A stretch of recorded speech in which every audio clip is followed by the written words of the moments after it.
everybody. So on today's episode, this is episode number 266, and we are going to talk all about our recent trip to Epcot and Magic Kingdom, filling you in with everything we loved, and also some of our family's vacation failures. Yes, we have failures, even though we consider ourselves very experienced travelers. I thought you were going to call us experts there, and I'm like, don't do that. We're not experts. No, I don't think we experts. ever claim to be experts, but we sort of feel like at this point we know kind of what we're doing. So it is funny that we still suffer some blooper moments or things that we wish we did better. I think what we do is we share our experience, and we're experts for our family. Yes. We're not experts for like how do you maximize your stay at the park. So what we try to do is do the best vacation we can for us and then share our experiences for like-minded people. I'm laughing because we have like a whole bunch of different personalities in our families. We have that is pretty true. Outgoing people. Don't know who that is. We have introverts. We have a mixture of introverts and outgoing. And we have one that's like super chill. Like one of our daughters is like, anything goes until she like has a breaking point sometimes. That is true. Like she just is so chill. It's not, every once in a while she just has like a major meltdown, which is funny. Which I think everybody does. Yeah, maybe. But okay, so this show we are going to talk about, so we'll first start with Epcot because there was so much going on at Epcot. I know that a lot of people have been skipping that park. And admittedly, like we almost did too because we weren't sure. And I remember we did a poll on our Facebook page asking whether or not we should do a second day at Hollywood Studios or go again at Epcot.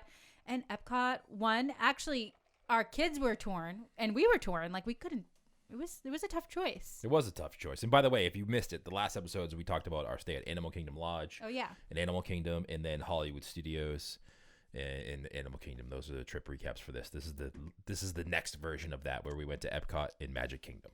What I think was the little nudge that we needed with Epcot is, number one, we hadn't been in a while, but also that it was the International Festival of Arts. What are you doing? Just holding up my Snackles shirt. New shirt coming out. I got Snackles. I got some fruit waffle, some popcorn, the Mickey pretzel, and of course the Tonga toast. So if you're watching on YouTube, if you're listening to the podcast, head over to YouTube. You'll see our new shirt, Snackles. It's our version of the Snackles. Yeah, but people want to know, like I've gotten 100 messages. Where are the hot and steamies? See, here's the thing. Okay. The hot and steamy looked weird on this. There's no, like, you can totally tell what these are by the way they look. Okay. The hardest one was actually the Tonga toast. Yeah. It was actually the hardest one for Matt. I want to give a shout out to Matt, our designer. I'm going to give him as soon as I look up his email and not his email. I don't want his email. No. His don't website. Yeah. Don't give his cell phone number, please. I'm going to go give him a shout out because he did an amazing job at this. And we have another shirt coming out. Okay. But the hardest one for him to do and him and I to kind of go over was the Tonga toast. Really? It was the hardest one to get a description. Yeah. So we added in like a little pineapple and something else there that makes it like Tonga toast. The hot and steamy just looked like it almost looked like a Hot Pocket sitting there. So it looked weird. Okay. I feel you. So those could be like Walt Disney World snacks because the hot and steamy is actually Disneyland. Well, this is just my snacks. Oh, right. This is my snacks. Can I do one for Disneyland? You can do your own snacks. Like have your own snack goal. If you don't like my snacks, don't guide the shirt. No, fine. It doesn't offend me. Okay. If I sell one shirt and it's my sale that I bought, I'm totally fine with that. That's fine. Okay. Well, thank you for promoting that as I was trying to describe our day in Epcot. Yes. By the way, hold on. Yeah. Pizza Zombie Design. That's Matt. Wait, it's Pizza Zombie? Yeah, Pizza Zombie Design. That is so cool. First of all, I just want to say thank you to everybody who messaged us. I know we've been lagging on the email responses, but now we're trying to get on top of it all. But I really want to thank all of you talented people who have emailed us about wanting to be our designers as well. It was so hard because we're limited here, but PizzaZombieDesign.com. Sorry to interrupt you. No, Matt. you're fine. Matt, thank you. By the way, Matt, put our shirt on your website, bro. What's going on? What the heck? What are you doing? Maybe he's not. Maybe he's a little. He's a lurker. He doesn't want anyone to know. He's like, maybe I don't want to be on Team Tonga. Oh yeah, that too. But anyway, go check out PizzaZombieDesign.com. That's Matt. He's the one that designed the shirt for us. He does like zombies. True. So it could be possible he's very much on my team. It is also true. All right. So talking about Epcot, the nudge that we needed was finding out that it was the International Festival of Arts. And I have to say, we've been to this before, but one of our daughters is super into the arts now, and which we're really happy about. And it's just incredible to see this through, like, we have a whole nother level of appreciation, I think, for it. So getting her to kind of see everything was really special for her. And we really took our time, I feel, at the Festival of Arts. Wouldn't you agree? More than I thought I was going to. When you said, Bruce, it's Festival of Arts, the eyes rolled back into my head like you were reading a huge paragraph to me. Oh, right. Okay. But then after we're getting there and I'm seeing the artists kind of draw pictures and see all the art displays that are on, that they have available for you to watch and or buy if you want, I thought it was way better than I expected it to be. They had galleries. So if you go onto the Disney World website, you can see, and you just Google Festival of Arts, Epcot, you'll be able to still see what was there. What I thought, some of the best. So we're going to go through all of these, but the things that we loved, and this has to go, like, this was part of the, I feel like they should do this everywhere. It was so fun. Was the photo ops, like the clever photo ops that you literally got to step into life-size versions of some of the most incredible art and recognized, I would say, artwork around the world. That was pretty cool. I have so many photos. You're in some of them. I am? Yep, I got some of you in there, and we just had so much fun doing that and being able to just be creative during the photo opportunity. So some of our kids did certain poses or whatever, and it was just like the simple things, again, is what makes Walt Disney World, to me, and I feel our family, so incredibly magical. Of course, there was galleries, like you said, there was stuff you could buy. Maybe that's what the guy was running for. What do you mean? Remember when we were waiting for them to open the World Showcase? There was this one gentleman who was standing near us. Yeah. And, like, I get it. When they open the park and they do rope drop, you kind of want to rush to your attraction. True. But we were waiting in line. Yeah. Right outside of Norway. And the rope drop comes, and this guy just took off. He bolted. And I was like, at first I was, like, going to start running with him because I'm like, maybe we have to run. And then I'm like, where are we running to? What exactly is over here that we need to run to right now? Yeah. Maybe that's what he was going for. Maybe. If he's listening to the show, maybe he can message us. Yeah. And let us know. Where were you going?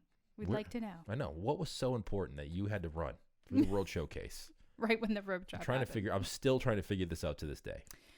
Okay, so I talked about that, but also just having the culinary. I think what's really cool about what Epcot does during these kind of festivals is that they bring in some culinary dishes.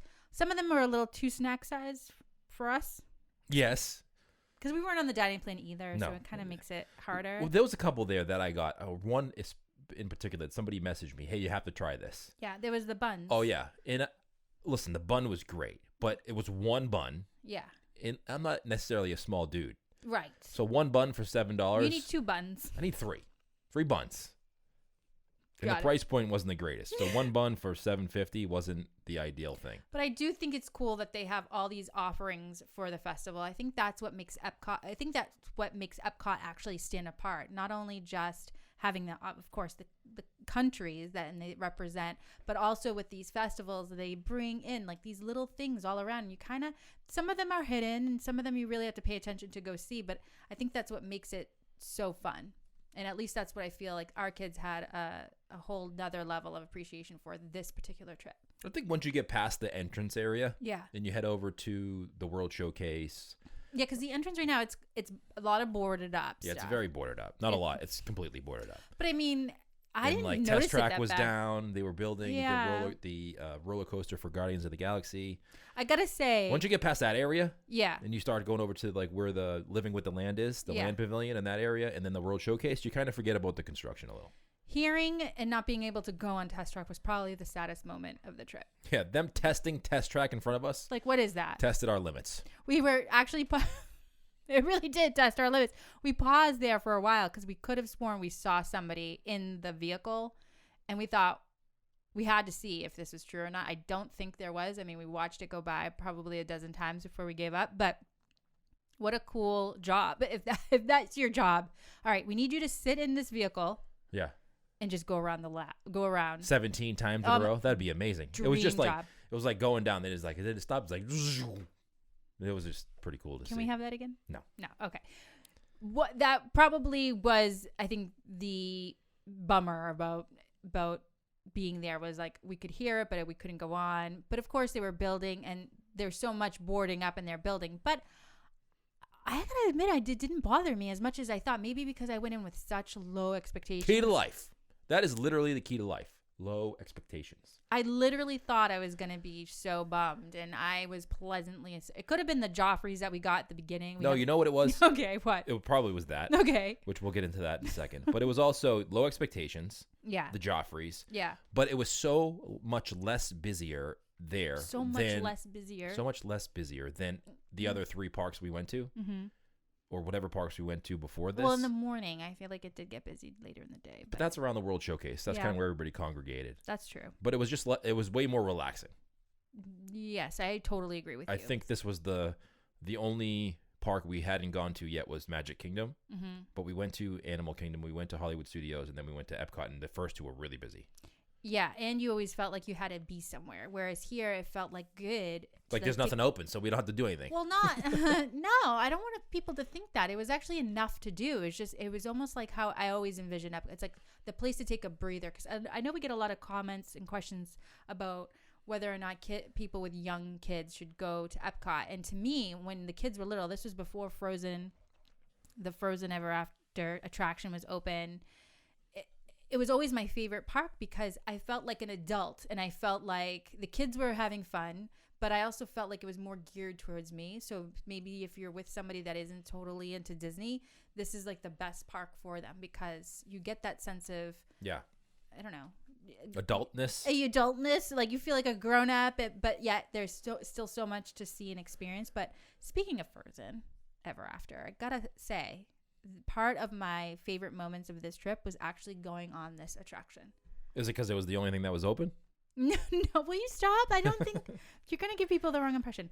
Listen, you can go on the app and see what's open. Look, I'm not giving any impression. I really enjoyed myself this time. I think I was negative Nancy the first 2 times because I love Maelstrom so much. I think that's correct.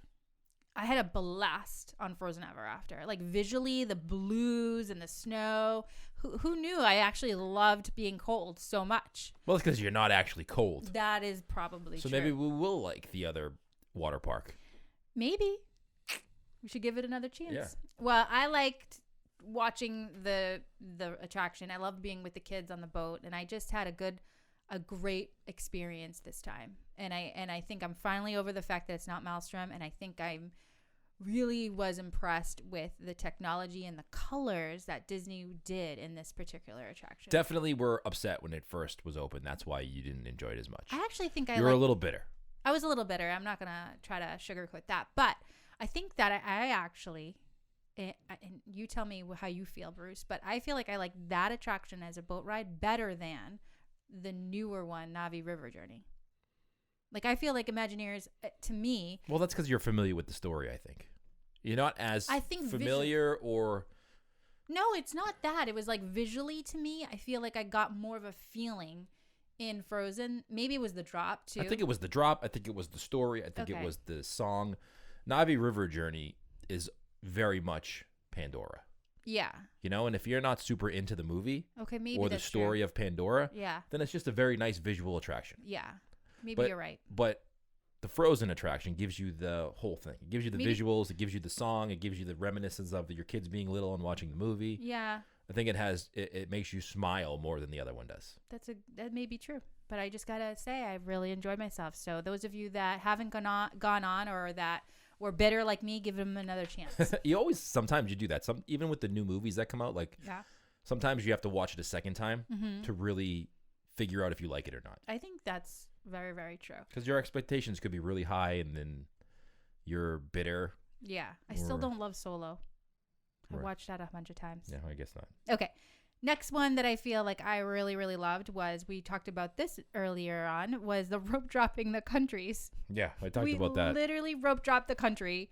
We were the second in line, and I've never done it before, and I didn't even know rope dropping the countries was even a thing, but we just happened to be standing in line, and I believe it was the woman from Norway who held the rope that was letting people go in at 11 a.m. 11 a.m. 11 p.m. That would be a fancy rope drop. That would be What's going on then? Right?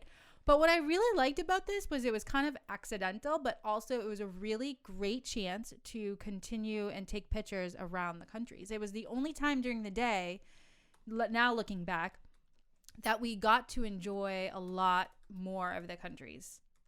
One thing that I think was a failure was not realizing that the food establishments weren't open yet. Like, we failed at that. Yeah. Because a lot of them don't open till 11:30. Whoops. So we were kind of going there hungry, but like again, it was like sort of an accident. But I really enjoyed taking pictures and going around the countries without the crowds. It's you don't get that much time to do it. So you have like an hour in the morning before it really starts to get packed. Yeah. So if you really want to go enjoy the crowd, the World Showcase with no people, the first 45 minutes is your best opportunity to do that. I totally agree. Because even like we got to the Italian pavilion and there was nobody in there. You could take pictures, you could take a video and really see it in the day empty. Like I have beautiful photos of our kids in Italy in the Italian pavilion and in Morocco. I mean, just so many and fantastic pictures and moments that I don't think I got the rest of the day because it was so busy. You know, that's just what it is. You know, it is what it is. Like the countries do get incredibly popular, especially around eating times, which is usually all day after 11:30. Apparently after 11:30 till closing time. But everybody's eating times. I would highly recommend doing that because I really enjoyed myself. We didn't get to eat right away, which was the bummer, which I didn't know about, which again, one of our failures, which you would think by now I would know, but I didn't. But other than that, it was perfect. All right, next one. Hold on. Yeah. Talk about the Joffrey's specialty drinks over there. By the way, Joffrey's is the sponsor of the podcast. Go check them out. This is their plug right here. This is it? Yeah, we're not going to say it at the end. Well, Joffreys.com is their website. Go check out. You can get some coffee delivered. And we had tickets to go check out the specialty drinks there. They had these different specialty drinks for the Festival of the Arts. And it was basically a drink with a donut on top. They're so good. We got 2 of them. It was breakfast and lunch. I mean, breakfast and a drink. Like I think coffee we tried, and breakfast. yeah, the modern pairing, which was an iced coconut latte. And it was topped with a chocolate donut and whipped cream. You sound funny saying it. Oh my god! Modern pairing. I looked funnier eating it or drinking it. I don't know, but it was something we got right away. Yeah. So as soon as we got to Epcot, we saw the kiosk and we got a Joffrey's and it came with this massive donut. Yeah. And I think that set the tone for the morning. Maybe it did. All I know is our kids were like, "Can I have some of that?" I'm like, "No, go start your own podcast and get your own tickets and a sponsor to get your own donut and drink." Like us right here, VIP. Yeah, get out of here. This says Bruce and Connie. It doesn't say you guys on it. It was really good though.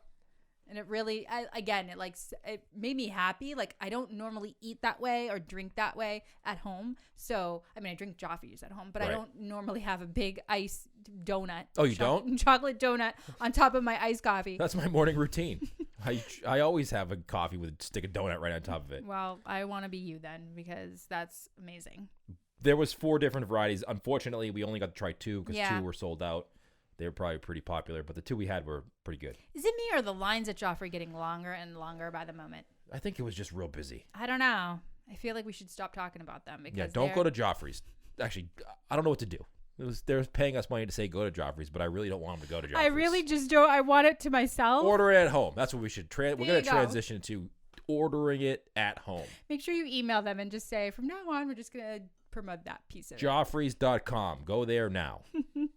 Okay, one thing that I really loved about Epcot this time that we almost skipped because we didn't know what it was is the Epcot experience. That was amazing, actually. I was very impressed with the Epcot experience. I'm not usually into like descriptions of what's coming and seeing shows about like a movie about what's coming to Epcot. Yeah, like I don't coming care. soon stuff. I'll wait till it comes out and go look at it. Yeah. But the way that they did this, where they had it was almost like a 3D setup of what Epcot's going to look like, and they had a movie that was surrounding the whole thing, and then they had a visual in the middle where they were projecting what was coming and like where it was going to be, and then they told the story behind it. It was fascinating to me. Visually, I was like pumped. Like I almost left that experience feeling like I had just gone on an attraction. I was like, "There's no wait to get in here." Yeah, right. Like, this is unbelievable. This is like better than some of the shows they have going on right now. They describe it so it's located in Future World at Epcot, and they describe it as take a giant leap into the future, a preview, a plethora of amazing changes coming to Epcot. Now, when you think about it,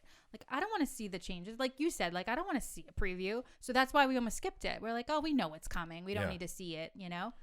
Wow.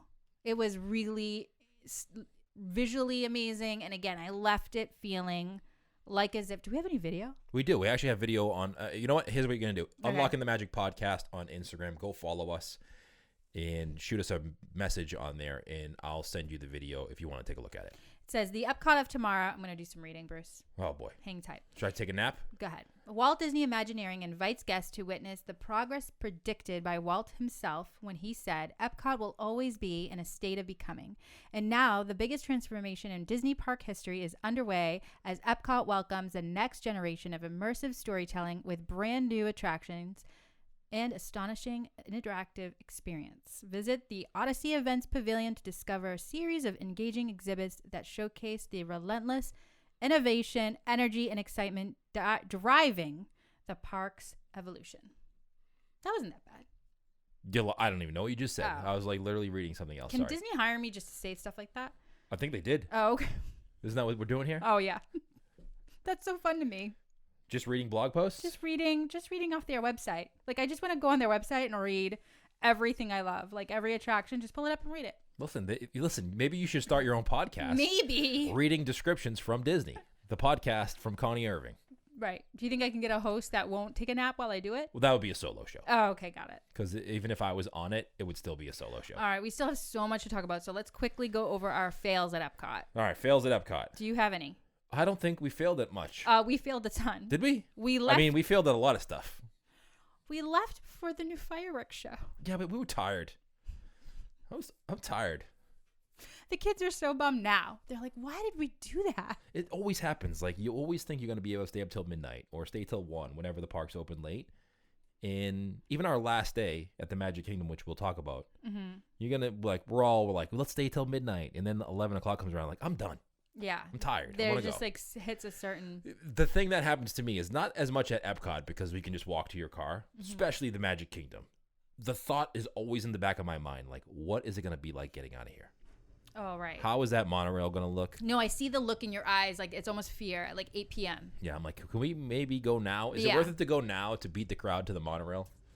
But Epcot isn't as bad as I like the Magic Kingdom at closure. No, definitely not. Like Magic Kingdom, you should almost stay an hour after it closes. Magic Kingdom is the worst. Yeah. There's no, like, Animal Kingdom, Hollywood Studios, Epcot. Worst case scenario, you could just take a long walk to your car. Worst case scenario. If you parked. Yeah. Magic Kingdom, no. It's no. tough. It's tough in the streets. Brutal. All right. So I would say that would probably be the one and only. There are a few more. But I would say the biggest regret we have or fail is just not anticipating and waiting for it. Yeah, that was probably a mistake on our part. Yeah, but it's okay. Lesson learned. Hopefully we'll get to see it again someday soon. I would say the next fail we did was we did a lot of zigzagging, which we always talk about. Utilizing the boats in Epcot is the best strategy when you want to look at countries and enjoy yourself while saving your feet, right? I don't know. I feel like walking does your body good, so that way you can eat more. Maybe that is true because I didn't really gain any weight on this trip. I feel like for me, I would rather, if you're tired, take the boats. Yeah. But if you really want to enjoy eating and not feel guilty about it because maybe you didn't have time to go to the gym that day, skip the boats because you'll walk an extra 2 miles. Who's going to the gym or in Disney World? I mean, you don't have to because we literally walk 10 miles a day. That is true. And then I would say the last fail we had there was, this is hard. The fish and chips were just not that great. It was too fishy tasting. Too fishy. Maybe it was just the day or like just our moods or whatever, but it was kind of. I was looking forward to that too because it looked really good. I think at that point we had eaten too much. Yeah, I think another fail on our part was not getting to those other 2 Joffrey's carts in time. I think you're right about that. That was a big one. All right, let's move it on to Magic Kingdom because we still have so much to talk about, and I know it's already been your limit mark, so we have to keep going quick. Things we loved. Let's just shoot them really quickly. Okay. Walt Disney's Enchanted Tiki Room. Always a classic, something we admittingly sometimes want to skip because we've seen it a dozen times. There's a great opportunity for people. Like maybe you've been to Disney a few times and like you have to go during busy times. Maybe your kids are in school and you're a teacher or you just work reasons you can't get there. Okay. Going to these attractions where they're the classic ones where like the Carousel of Progress and the Tiki Room where the novice Disney traveler doesn't really think of as exciting is a great opportunity for you to be able to check them out without a crowd. I agree. And I think it's so underrated. I think that if you can get a Dole Whip beforehand, that just even amplifies the experience.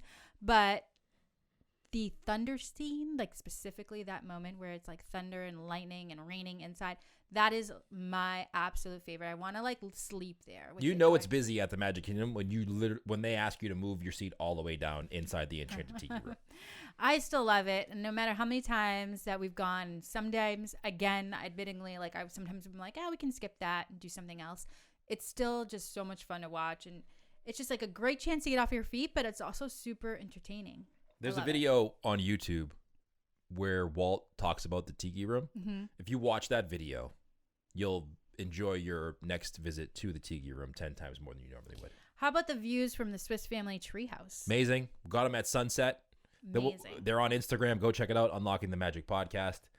The views, it was just a random view of over the balcony towards the Pirates of the Caribbean attraction and it was just an amazing view at sunset. The kids said you were scared. I was going over this list with them and I said, hey kids, remind me again like what you loved about the Magic Kingdom this time. And we started talking about the Swiss Family because we hadn't gone in a while. You know what it is about me in heights? I get a little nervous on heights, but I get more afraid of our kids like leaning over the balcony. They don't do any leaning though. I think G does. There's some leaning over there. She's not afraid to like reach over and touch something that's far away and she's on the top level. She said, Mom, Dad was a little scared on there. I was like, what? I wasn't near you, so I don't remember, but I don't like that. I love the pictures we took. They were pretty good. Really fantastic pictures.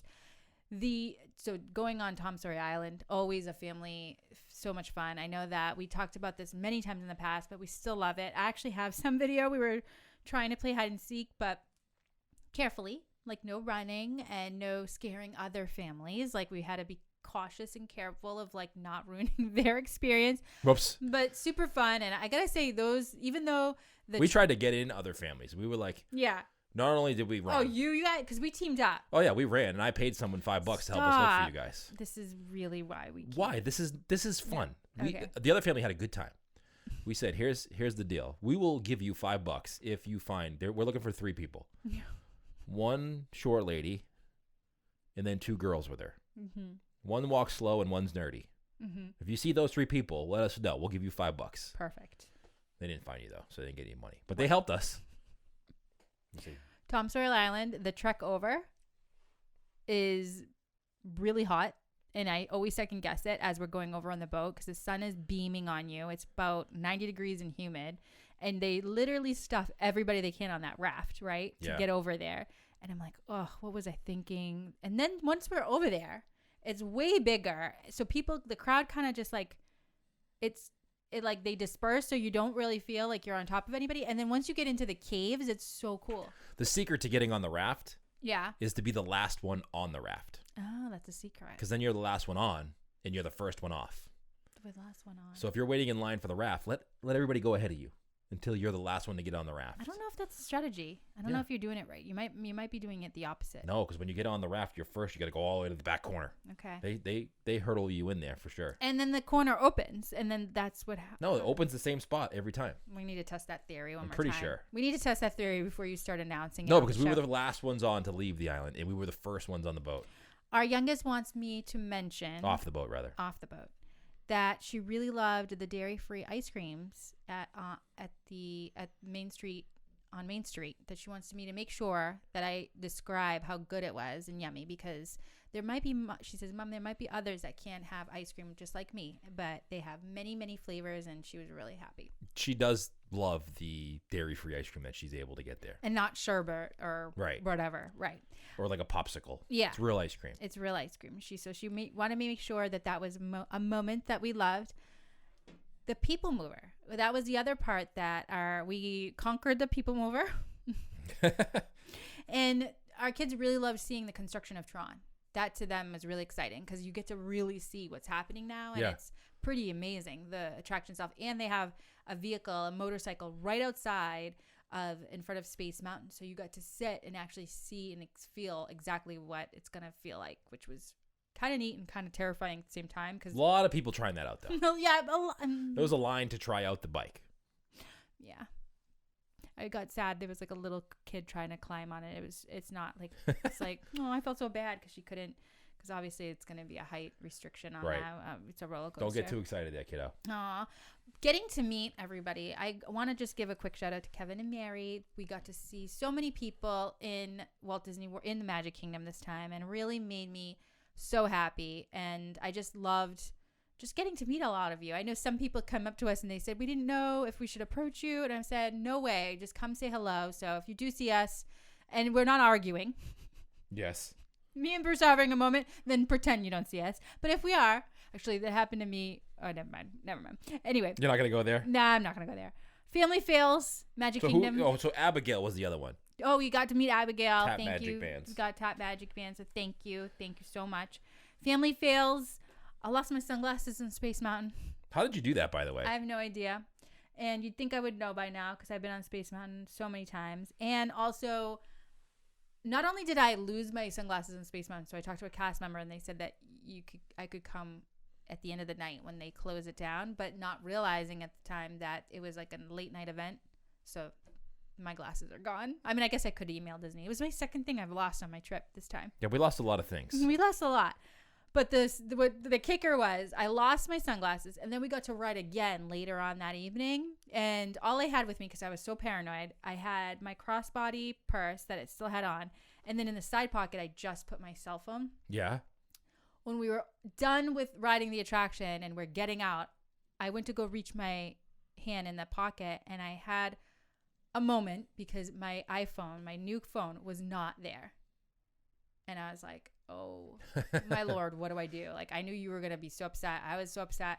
And it was right by my feet. So somehow that fell out of the pocket into the phone. Fell out of the pocket. So don't trust that little pocket thing. I'm always worried about my wallet and my cell phone when I go on any attraction I think if you stuff things in that pocket, like that's what it's meant for, like really stuffing it in there so it doesn't come out. But if you just put like an iPhone and that's it, yeah, that puppy's coming right out. My phone fell out of my pocket and onto the seat, and I got out of the seat, and then our youngest daughter went over there and like, Dad, you forgot this. I'm like, oh my God, I didn't even notice. Wait, that happened to you too? Yeah, I think it was in Disneyland though, not Disney World. Got it. But Space Mountain, I think it was. Nice. Well, but, yeah, good to know. It happens to. That happens to the best of us, Connie. That happens to the best of us. Any other fails that we need to share? I think Disney. When we were at the Magic Kingdom, I don't think there was too many fails. It was our last day. We were really enjoying ourselves. We knew we were leaving in a couple of days, and we just really took it slow. Yeah. Nobody was anxious to go on anything. It was super busy, so it wasn't like we were like.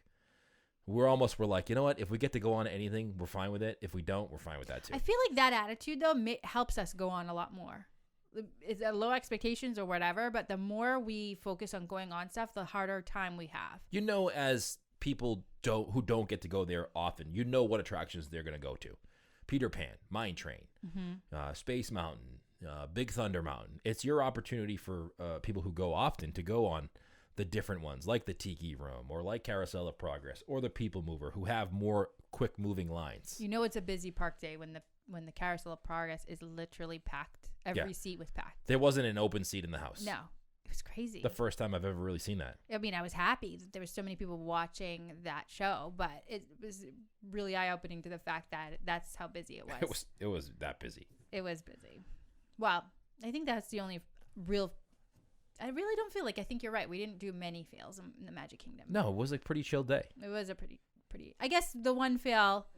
I can't believe I'm going to say this again, because if you guys listening are not new and have listened to older episodes, you're going to hear me say how you should not do this, and we always do it every time. I didn't get to meet Mickey and take pictures. I know, we were supposed to recreate the family photo with Mickey Mouse, and I always say when we get to the park, that's the first thing we're gonna do. We're gonna go see Mickey, because I know towards the end of the day everybody's gonna be hot, we're gonna be tired, my makeup's gonna be melted, you know, Bruce's makeup's gonna be melted. It's gonna be totally melted. It's gonna be, you know, a hot mess. My one fail is not reserving a room at the Poly. No, not the Poly. The Contemporary, for when we leave the Magic Kingdom. Like, that's your fail? That's the only way I'm going to the Magic Kingdom from now on busy days. Okay. Is if I get a room at the Contemporary and I can just walk over there. It's a great tip, Bruce. The monorail is a nightmare.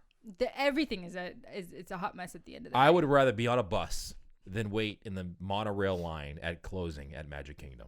There you go, folks. That's how we're going to end the show today. Listen, you can have low expectations all you want. That's the hardest one. It's tough in the streets when you wait in the monorail. Super leaving tough. the Magic Kingdom. Well, that's all I got. All right, let's go. Go check out our sponsors. Thank you to Joffrey's Coffee. We mentioned them a lot in this episode. Also, Kingdom Strollers. If you're looking for a rental on your next Disney World vacation, check out kingdomstrollers.com. And thank you to them so much for joining us in being a sponsor of this podcast. Also, you can check us out on Patreon. Yep. Go do that. We're going to be doing some live shows in there. We're going to be doing extra podcast episodes. Go check out YouTube. Go check out our YouTube channel and join our snack goals. No chimichangas, but maybe someday. Chimichangas look kind of weird. I'm not going to lie. Hot and steamies. They look weird on photos, too. They do? They don't look very appetizing on a photo. No, they taste better than they look. For sure. Yeah. Definitely. Yeah. Low expectations on that, too, apparently. That's absolutely true. But go follow us on Facebook. We are Unlocking the Magic. If you want, leave us a review. I'm gonna read some reviews. You're gonna read? Can I do that? Can I sit back and relax? Here we go. Okay. Here we go. AZ Newsboy. I'm going to be working at Disney soon for Disney College program, and this podcast has been so informative and helpful to me. I've been going to Disney World before, and I love hearing all about it. Okay. They do such an amazing job of getting people excited for Disney. Thank you so much for the podcast. Well, thank you. I love it. Tinkerbell 04108339er. I've been a Disney fanatic for as long as I can imagine. I've always dreamed of working there. A lot of people want to work for Disney. That's amazing. Go work in the college program. That'd be cool. Mm-hmm. I love Bruce and Connie make this podcast fun and love learning the history behind some of the attractions. Pandalowski. I love these names. Keep going. These are awesome. All right. I started listening to this podcast 5 days ago. Well, geez, welcome to the podcast. Wow. I hope you like it. And I listened to at least 30 episodes. Yeah. Wow, in 5 days. You're a true champ. High five. Magic Band tap. Virtual. I love the honesty and the history they bring to the table. Bruce and Connie has inspired me to learn more about the parks and Walt Disney himself in preparation for my vacation coming up in 3 weeks. We should have started the show with that review. That's perfect. That is perfect. Okay, go ahead. They're all great. And the last one I'm going to read only because the name is amazing. Winkwanga. Winkwanga. It's fun to say. I'm soon to be living at Walt Disney World for my Disney College program. Wow, this is like I'm really not doing this on purpose. Okay. The podcast is making me long. A few months till I leave. Till whatever. Start over. No. You gotta. Jeepers creepers. You gotta start over. Come on. Start with the name again. Winkwanga. Okay. Here we go. I'm soon to be going to be. Never mind. Thank you so much for the review. Let's move on. Are you really getting that tongue-tied? I'm getting tongue-tied, and I think it's just time for me to wrap up the show. All right, you guys. Thank you so much again for supporting the show. Really appreciate every single one of you. Thank you, and enjoy your week.